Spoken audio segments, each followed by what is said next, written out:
வணக்கம். நம்ம சேனலுக்கு தொடர்ந்து ஆதரவளித்துக் கொண்டிருக்கும் நல்ல உள்ளங்களுக்கு நன்றி.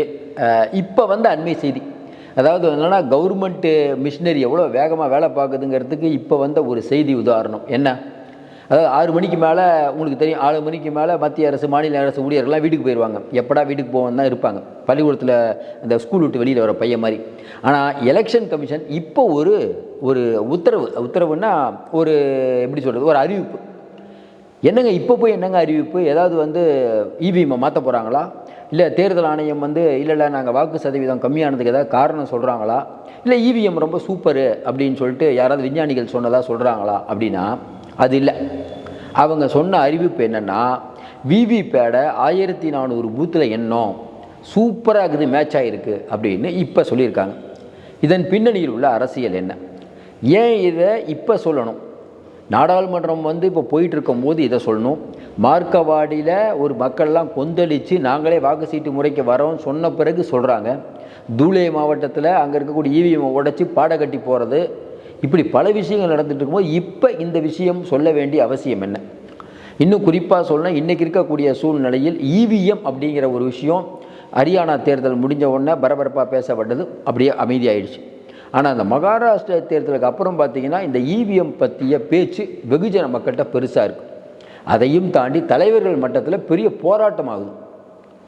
சரத்பவார், உத்தவ் தாக்கரேலாம் இது காங்கிரஸ் 3 பேர் சொல்லிட்டாங்க, இந்த வெற்றியை நாங்கள் ஏற்றுக்க மாட்டோம், இந்த தோல்வி எங்களுக்கானது இல்லை. மக்கள் தெளிவாக தான் ஓட்டு போட்டாங்க. 3 மாதத்தில் அது எப்படிங்க மேலே ஒன்றுமே இல்லாத அந்த பிஜேபி என்னங்க சாதனையே பண்ணல, வேதனை தான் மிஞ்சம், எப்படி எல்லா தொகுதியும் ஜெயித்தாங்க? இப்படி ஒரு மெகா வெற்றி பிஜேபிக்கு கிடைத்ததுக்கு காரணம் அதில் நடந்த குளறுபடி அப்படின்னு சொல்லிட்டு இருந்தாங்க. இப்படி போயிட்டு இருக்கும்போது இது மக்கள்கிட்ட மெதுவாக பேச பேச பேச பார்த்தீங்கன்னா, மக்கள் என்னைக்கு ஊர் மக்கள்லாம் திரண்டு நாங்கள் ஓட்டு போடுறோம் அப்படின்னு சொன்னாங்களோ இது சீரியஸாக போயிடுச்சு. இந்த பிரச்சனை இந்தியாவில் வெகுஜன ஊடகங்கள் எல்லாத்துக்கும் மேட்ரு தெரிஞ்சு போச்சு. இன்னும் குறிப்பாக பார்த்தீங்கன்னா நேற்று மாலையில் வந்த அமெரிக்கா செய்தித்தாளில் இந்த விஷயம் கவர் ஆயிடுது. இந்தியாவில் ஜனநாயக நாடுன்னு சொல்லிட்டு இருக்கக்கூடிய டெமோக்ரஸியை தாங்கி பிடிக்கக்கூடிய இந்தியாவில் ஒரு ஊர் மக்கள் எங்களுக்கு இவிஎம் வேணாம் அப்படின்னு சொல்கிறாங்க, நாங்களே வாக்களிக்கிறோங்கிற ரேஞ்சுக்கு போயிட்டாங்கிற செய்தி வந்திருக்கு. அதனால் மறுபடியும் இது பெரிய பிரச்சனை ஆயிடுச்சு. தொடர்ந்து நம்ம சொல்கிற மாதிரி இன்றைக்கி இவிஎம் சம்பந்தமான விஷயத்துக்கு இவ்வளவு வேகமாக எலெக்ஷன் கமிஷன் அது 6 மணிக்கு மேலே சொல்ல வேண்டிய அவசியம் என்ன? காலையில் 10 மணிக்கு அஃபிஷியலாக அவங்க ஒரு மெயில் கொடுத்துருக்க ஒரு அனௌன்ஸ்மெண்ட் கொடுத்துருக்கலாம். இன்னும் கேட்குறதுனா நீங்கள் என்னது இப்போ ஒரு விவிபேடையும் இவிஎம்மையும் மேட்ச் பண்ணுறீங்க. 2 நாளைக்கு முன்னாடி ஒரு ஐஏஎஸ் அதிகாரி முன்னால் பண்ணாங்க, ஒரு 2 தொகுதி பண்ணாங்க. ஆனால் 1400 பூத்தில் 1400 மிஷினில் இருக்கக்கூடியதை நாங்கள் எண்ணணும்னு சொல்கிறீங்க. சொல்லிவிட்டு இன்னொன்று எலெக்ஷன் கமிஷன் சொல்லுது என்ன? இல்லை நாங்கள் என்னணுங்க, எல்லா தேர்தல் முகவர்களும் இருந்தாங்க. யார்? சிவசேனா, அப்புறம் உத்தவ் தாக்கரே, சரத்பவார், காங்கிரஸ் எல்லாம் உட்காந்துருந்தாங்க. எல்லோரும் பார்த்தாங்க, அவங்க பார்வையில் தான் பண்ணோம், எல்லோரும் சூப்பருன்ட்டாங்க. நாங்கள் அப்படி சொல்லவே இல்லைன்ட்டாங்க அவங்க. நாங்கள் போவே இல்லைங்க, யாருங்க இப்போ நடத்துனது? நமக்கு ஒன்றும் புரியல. அப்போ ஒருவேளை பிஜேபிக்காரங்களை வச்சே எண்ணி முடிச்சிட்டாங்களா? தொடர்ந்து நம்ம சொல்கிறோம், வலிமை உள்ளவன் வச்சதெல்லாம் சட்டமாகாது தம்பிங்கிறோம்ல. இன்றைக்கி அரசு ஊழியராக ஐஏஎஸ் ஆஃபீஸர் யார்? ஐஏஎஸ் ஆஃபீஸர் யார் கண்ட்ரோலில் வருவாங்க? அங்கே இருக்கக்கூடிய இது பிஜேபி. எங்கள் ஸ்டேட் சென்ட்ரல்லையும் ஐஏஎஸ் ஆஃபீஸர் பார்த்திங்கன்னா, சென்ட்ரல்லையும் பிஜேபி. 2 double engine Sarkar. அப்படிங்கும்போது அந்த ஐஏஎஸ் அதிகாரி நேர்மையாக நடத்தி, அதுவும் பிஜேபி ஆசில் சொல்லியிருப்பாங்கன்னு சொல்லிட்டு நீங்கள் நினைக்கிறீங்களா? சொல்லுங்கள். ஏன் நம்ம இதை கேட்குறோம்னா, அது எப்படிங்க கரெக்டாக 1400 இதில் எண்றீங்க, எல்லாமே கரெக்டாக இருக்குதுன்னு சொல்கிறீங்க, இதற்கு என்ன ஆதாரம் அப்படின்னா? இல்லைங்க, ஆதாரம் இல்லைங்க, நாங்கள் எண்ணிட்டேங்க, சூப்பராகுது, ரைட்டுங்க, எண்ணினீங்க, யாரை வச்சிங்க எண்ணிங்கன்னா அதெல்லாம் எண்ணிட்டாங்க, முடிஞ்சு போச்சுங்க.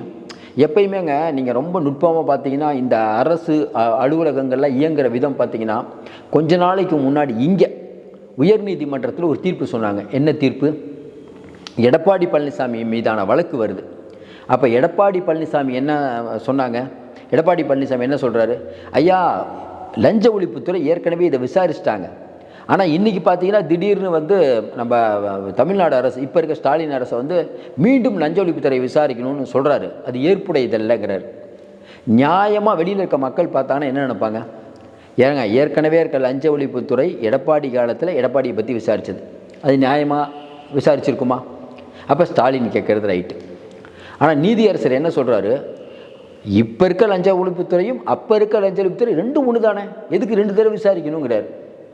ஆனால் நம்ம பார்வையில் என்ன நினைக்கிறோம், அது எப்படிங்க, அப்போ இருக்கிறது எடப்பாடி பழனிசாமி கீழே இருக்கக்கூடிய லஞ்ச ஒழிப்புத்துறை, இப்போ இருக்கிறது ஸ்டாலின் கையில் இருக்கக்கூடிய லஞ்ச ஒழிப்புத்துறை. லஞ்ச ஒழிப்புத்துறை ஒன்று தான், அதில் இருக்கக்கூடிய ஆட்சி வேறு.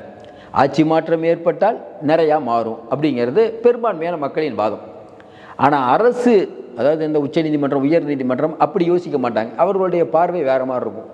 இப்போ இந்த விஷயத்தை பொறுத்த வரைக்கும் உச்சநீதிமன்றம் என்ன சொல்லும், பார்ப்பா இவங்களே சொல்லிட்டாங்கப்பா, யார் ஐஏஎஸ் ஆஃபீஸரே பண்ணாங்களாம், 1400 பூத் ஏரியாவுக்கு பண்ணியிருக்கீங்க, விவிபேடை செக் பண்ணால் சூப்பராக இருக்குது அப்படின்னு அறிக்கை கொடுத்துருவாங்க, இனிமேல் யாரும் கேட்காதீங்க.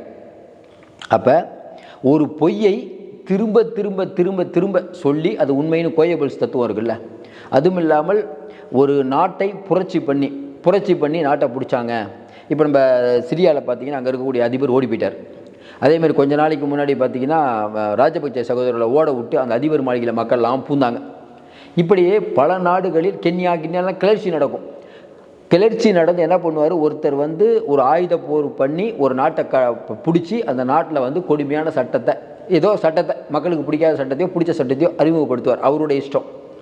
ஆனால் இன்றைக்கி ஜனநாயகங்கிற பேரில் மக்களுடைய வாக்குகளை இவங்களே திட்டமிட்டு வாங்கி, இவங்களே மிஷின் ஏதோ ஒன்று வச்சு வாங்கி இவங்க ஒரு பதவிக்கு வந்துட்டு லீகலாக, ஏன்னா மக்களால் ஓட்டு போட்டு வந்தேங்கிற போர்வையில் இவர்கள் ஒரு அநியாயமான திட்டங்களை பண்ணுறாங்க.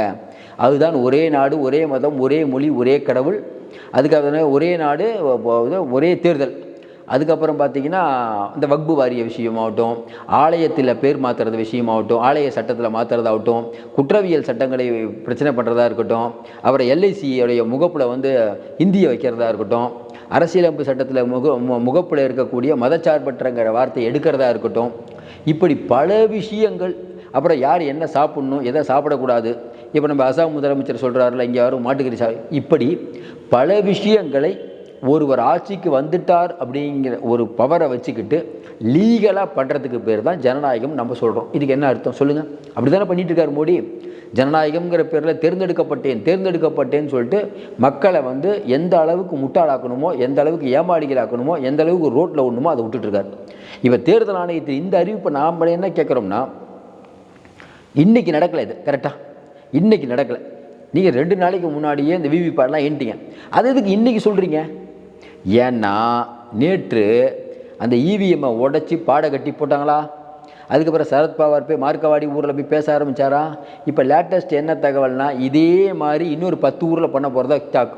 10 ஊர் மக்களும் நாங்களே வாக்குச்சாவடியெல்லாம் அமைச்சு நாங்களே ஓட்டு போட போகிறோம்பா பேலட் பேப்பரில் அப்படின்னா எங்களுக்கும் ரிசல்ட்டு தெரியுன்ட்டாங்களாம். ஏன்னா அந்த ஏரியாவில் காங்கிரஸ், இன்னொரு ஏரியாவில் உத்தவ் தாக்கரே, இன்னொரு சரத்பவார், இவங்க ஜெயிச்ச மார்ஜின் பார்த்திங்கன்னா 500க்கு கம்மி. இது ஒரு பெரிய பிரச்சனை. அதனால் இந்த பிரச்சனையை பொறுத்த வரைக்கும் 6 மணிக்கு மேலும் தேர்தல் ஆணையம் இவ்வளோ வேகமாக இயங்குறதை பார்க்கும்போது ரொம்ப மகிழ்ச்சியாகுது. இந்தியாவில் கடமையுள்ள அதிகாரிகள் இன்னும் இருக்கார்கள். அதுவும் எலெக்ஷன் கமிஷன் அதிகாரிகளை பார்த்தா உண்மையிலே கண்ணு கலங்குது. இப்படி ஒரு உழைப்பா, அதாவது மோடி வந்து தேர்தல், அதை ஒன்று நம்ம பிஜேபியில் ரொம்ப சீரியஸாக சொல்லுவாங்க பார்த்தீங்களா. இதுக்கு முன்னாடி காங்கிரஸ் கவர்மெண்ட் இருக்கும்போது குரோசியில் 6 மணிக்கு வீட்டுக்கு போயிடுவாருங்க. ஆனால் இன்றைக்கி பாருங்கள், நம்ம ஐயா மோடி 23 நேரம் உழைக்கிறார். நம்ம கேட்குறோம், எங்க 24 மணி நேரம் தான் இருக்குது, 23 மணி நேரங்கிறீங்களே. அப்புறம் இல்லை 1 மணி நேரம் சாமி கும்பிடுவார். எப்போங்க தூங்குவாருன்னு? தூங்குறதே இல்லைங்க. ஒரு மனிதர் எப்படிங்க தூங்குறது இல்லைங்க, இருக்காருங்க அப்படியே கடவுளுங்க, அவர் தூங்குறது இல்லை. அவர் தூங்கி 20 வருஷம் ஆச்சு. ரொம்ப சீரியஸாக பேசுகிறாங்க, நமக்கு ரொம்ப கஷ்டமாகுது. அதுவும் நம்ம அமித்ஷா சொல்கிறார், ஒரு நாளைக்கு 15 மணி நேரம் உழைக்கிறார் மோடி. 15 மணி நேரம் உழைக்கிறாரா? எப்படிங்க அப்படின்னா, ஆமாம் லீவே போடாமல் போயிட்டு இருக்காரு. நம்ம தான் கேட்குறோம், ஆமாங்க வெளிநாட்டெலாம் போகிறாரு, அது லீவ் எடுத்த கணக்கு தானே, அதெல்லாம் இன்னும் இவருடைய ஏதாவது என்னன்னா மக்களுக்காக உழைக்க போகிறாரு. அதனால் இன்றைக்கி இருக்கக்கூடிய சூழ்நிலையில் பிஜேபி பற்றி பேசினாலே நமக்கு ரொம்ப கண்டென்ட் வந்துக்கிட்டே இருக்குது. அதனால் எலெக்ஷன் கமிஷன் 6 மணிக்கு மேலும் இவ்வளோ வேகமாக வேலை வாய்ப்பதை பார்க்கும்போது, யாரோ ஒருவை காப்பாற்ற இவ்வளோ வேகமாக நடவடிக்கை எடுக்கிறதுங்கும் போது பொதுமக்கள் பார்த்துட்ருக்காங்க. இன்னும் குறிப்பாக சொல்லணும், இது வந்து மக்கள் 2 ஊரில் பண்ணிட்டாங்க சார், இது எல்லாம் நிறையா ஊரில் பண்ணுவாங்க. உச்சநீதிமன்றம் கண்டிப்பாக நடவடிக்கை எடுக்கும், நம்ம உறுதியாக நம்புகிறோம். அதனுடைய முதல் படி தான் இவ்வளோ பதப்பதப்பாக இன்றைக்கி எலெக்ஷன் கமிஷன் இவ்வளோ வேகமாக ஒரு அறிக்கை விட்டுட்ருக்காங்க. சரத்பவார், உத்தவ் தாக்கரே, காங்கிரஸ் இவர்களுடைய முகவர்கள் யாராவது கலந்துக்கிட்டாங்களா அஃபிஷியலாக? அப்படி கலந்து கொள்ளாத போது எப்படி நீங்களே எண்ணி சூப்பராக இருக்குன்னு நீங்களே ஒரு அறிக்கை கொடுக்குறீங்கன்னா இது என்ன ஜனநாயகம்? நமக்கு ஒன்றும் புரியல. மீண்டும் சந்திப்போம். நன்றி, வணக்கம்.